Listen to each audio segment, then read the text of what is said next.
안녕하세요. 커피앤크라임 채널에 오신 것을 환영합니다.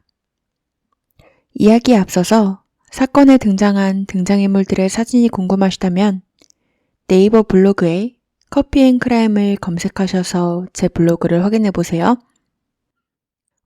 오늘 들려드릴 이야기는 릴리라는 소녀에게 일어난 사건이에요.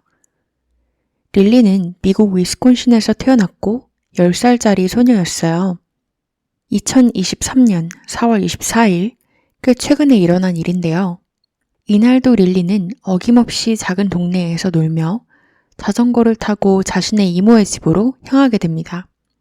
그렇게 릴리의 집에서 겨우 4블록 떨어진 이모의 집에서 놀고 다시 자전거를 타고 집으로 향하던 릴리는 집으로 끝끝내 돌아오지 않았어요. 가족들은 밤 9시까지 릴리를 기다리다가 결국 경찰에 실종 신고를 하게 됩니다. 경찰은 경찰견과 모든 수사팀을 동원을 해서 릴리를 찾아 나서게 됐고 릴리가 실종된 지 12시간 만인 월요일 오전 9시 릴리의 시신이 근처 숲에서 발견됐어요. 이 숲은 이모의 집에서 자전거로 겨우 2분 거리에 떨어진 숲이었어요. 릴리의 시신이 발견되었지만 범인이 누군지는 밝혀지지 않았기 때문에 릴리가 살던 작은 동네에서는 모두가 경계태세에 들어갔어요. 동네의 초등학교 측에서는 모든 학부모들에게 밖이 위험하니까 아이들을 직접 데려다주고 데려갈 것을 부탁하는 안내문까지 보내게 됩니다.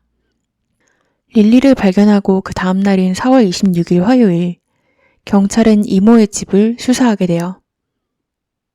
이모의 집에서 뭐가 나왔는진 밝혀지지 않았지만 수사를 하며 1순위의 용의선상에는 다름 아닌 14살짜리 이모의 아들인 칼슨이 용의자로 선정되게 돼요. 그 이유는 칼슨이 경찰과 자신의 여동생 앞에서 한 몇 가지 발언들 때문이었는데요. 칼슨은 자신이 릴리를 성폭행하고 죽일 것이라는 계획을 말했었다고 해요. 그렇게 밝혀지게 된 사건의 진상은 사건 당일 릴리가 이모의 집에서 시간을 보내고 집에 가려고 나섰을 때 칼슨은 자신이 릴리를 데려다 주겠다며 자신의 보드를 가지고 나왔고 릴리는 자신의 자전거를 가지고 나섰다고 해요. 그리고 칼슨은 집으로 가는 길에 지름길인 숲으로 가는 게 어떻겠냐고 릴리를 꼬셨죠. 그렇게 이들은 숲으로 들어가게 됐고 칼슨은 릴리의 뒤에서 큰 나무 막대기를 가지고 머리를 3번 강하게 내려친 후 바닥에 쓰러진 릴리의 목을 졸라서 살해를 했다고요. 그리고 릴리가 사망을 하자 릴리의 바지를 벗겨서 성폭행까지 했죠. 그리고는 릴리를 그곳에 그냥 버려두고 집에 가서 갑자기 무서워진 나머지 샤워를 하고 더러운 옷을 빨래통에 넣었다고 합니다. 그리고 집으로 돌아와 있던 중에 사람들이 릴리를 찾는다는 소식을 듣고 다시 현장에 돌아가 릴리의 시신을 나뭇잎으로 덮고 현장을 점검했다고 해요. 도대체 왜 이 14살짜리 소녀는 이런 짓을 저지른 걸까요? 그것도 자신의 사촌동생에게요. 보통 10대 가해자들의 경우 본인들이 피해를 겪었던 피해자였던 경험들이 있는 경우가 있다고 하는데요.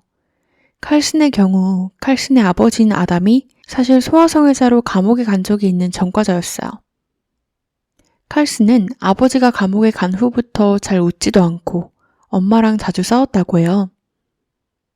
그렇게 칼슨이 체포된 후 칼슨과 릴리의 할머니는 재판장에게 편지를 쓰게 됩니다.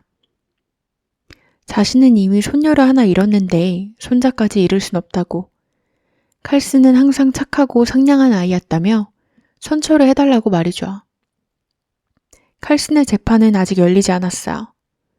칼슨은 현재 범죄의 무게 때문에 성인 재판으로 재판을 받을 예정이지만 칼슨의 할머니를 포함한 몇몇 사람들은 칼슨이 청소년 재판을 받아야 한다고 주장을 한다고 해요. 여러분들은 어떻게 생각하시나요? 칼슨이 성인 재판을 받아야 된다고 생각을 하시나요? 아니면 청소년으로서 재판을 받아야 된다고 생각을 하시나요? 여러분들의 의견 댓글로 많이 남겨주세요.